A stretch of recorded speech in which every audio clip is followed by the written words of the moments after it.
What's up, my babies? Welcome to my channel. It's me, your girl Sunny, and I am here with my first ever Create a Sim video. I think this is my first one. I'm pretty sure.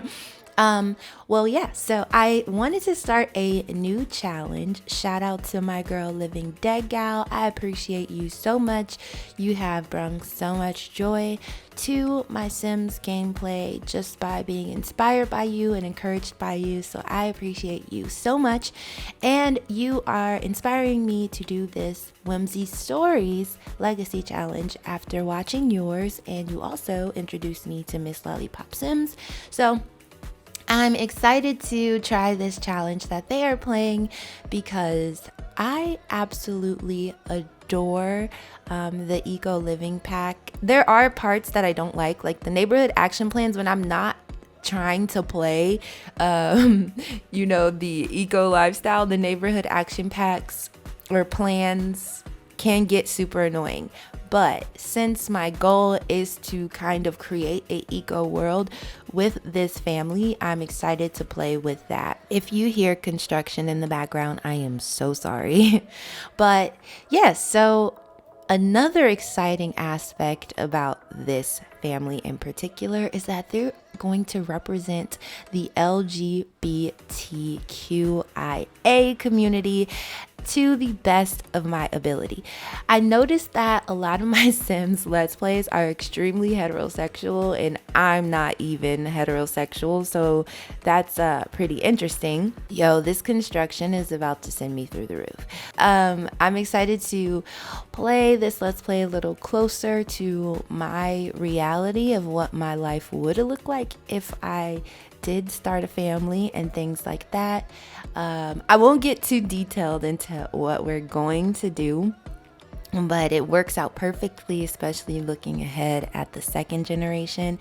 I think this is gonna be so much fun, and I can't wait. Oh my gosh.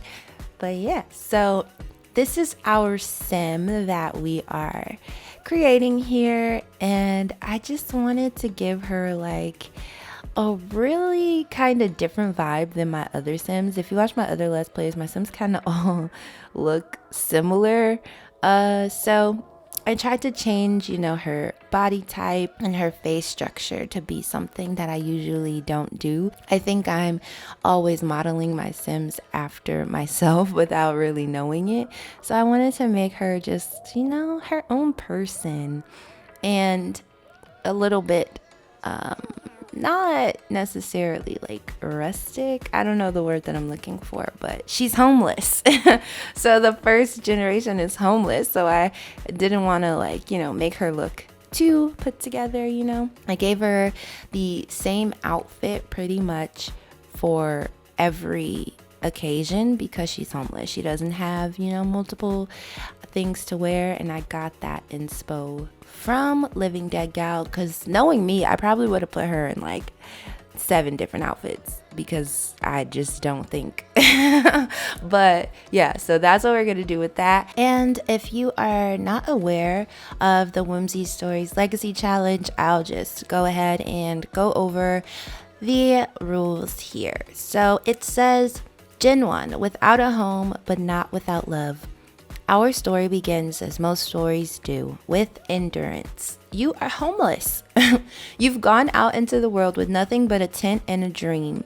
As a child, you never had your own home. You were bounced from place to place, always dreaming of a suburban home to call your own, with a family of your own. As you have since you were a young child, you long for a life of normalcy. You are tired of everything around you being turbulent and broken, so you search for joy in the mundane.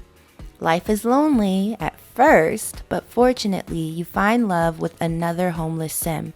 You have nothing, but it feels like absolutely everything with your partner by your side. You are a carefree, nature-loving, and naive dreamer. Some may call you a hippie, but you just call yourself happy. From the ground up, you create. Create candles, fabricate your own furniture, and search dumpsters to make it by. Eventually, you have your own home built by your own two hands. A tiny home. Not only is this a tiny home, but it is a suburban tiny home. Your dream is finally realized. You will stay in this comfy, small shoebox-sized home for the rest of your life, growing in your garden, raising your children, and selling the things you make for an income at the local markets. Okay, like that is just the cutest little story, is it not? So you have to name all the children after nature. You must live in the suburban-styled tiny home that you built cheat-free for your entire life. So it has to be a micro home for your young adulthood, and then afterwards you can upgrade it.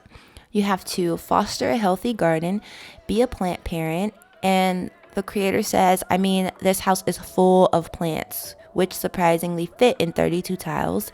You have to have at least 3 tattoos. I'm realizing I forgot to give her her first tattoo in this Create-A-Sim, so we'll make it like a monument when she goes to get it. You have to master the fabrication, handiness, and wellness skills, have the love outdoors and freegan traits, and I also gave her the maker trait. You have to complete the maker aspiration, be self-employed with the freelance, simply crafted career, rarely wear makeup, and love to dress casually. I love this. Okay, like I'm about to have a blast. This is so close to how I live my life besides being homeless, but I was bounced from place to place as a kid. I was never like homeless as a sense of having to sleep on the street, but I have been without a home before. And, I want to live in a tiny home, believe it or not. Like, ask any of my friends. I talk about it all the time, like endlessly, about how within the next 2 years, I am hoping to purchase my first tiny home. And yeah, this is just so close to my real life that I want to have fun with it and see what it would be like to live off the land and, grow what you eat. I'm probably going to give their house the simple living trait so that you can only cook with the ingredients that you have, because I think that's just like the type of family that they're going to be. So she doesn't know her dad. Her mom died when she was young and left her with a necklace. That's all she has from her mother, is this necklace that she wears, which you will see in the Create-A-Sim and in episode 1. It's a Pisces necklace, not because she is a Pisces, but because her mother was a Pisces, and she just, her mother gave it to her and was like, keep this always, when she was on her deathbed. She's just had to fend for herself all this time, and I think she's finally tired of roughing it, and she's like, I want to put down roots. So here we go. Yes, so let me know in the comments how you feel about this challenge, how you feel about my take on it, how you feel about her, if you like where this is gonna go. I'm really excited about it, if I'm being honest, because it's just so unusual compared to what I usually do. And I am going to get the LGBT mod so that I can add that into this gameplay.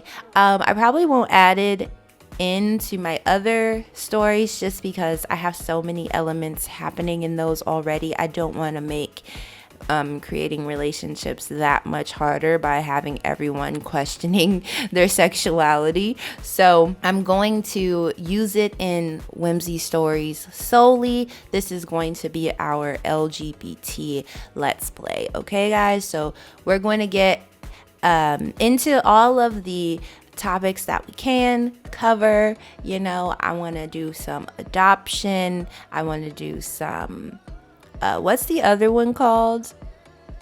I cannot think. In vitro? Is it in vitro? I am so bad at words in terms of things. As you can tell, I am like practically an old lady. No offense to old ladies, but I can't remember the names of anything. I only say that because my grandma used to call me by all of my cousins' names.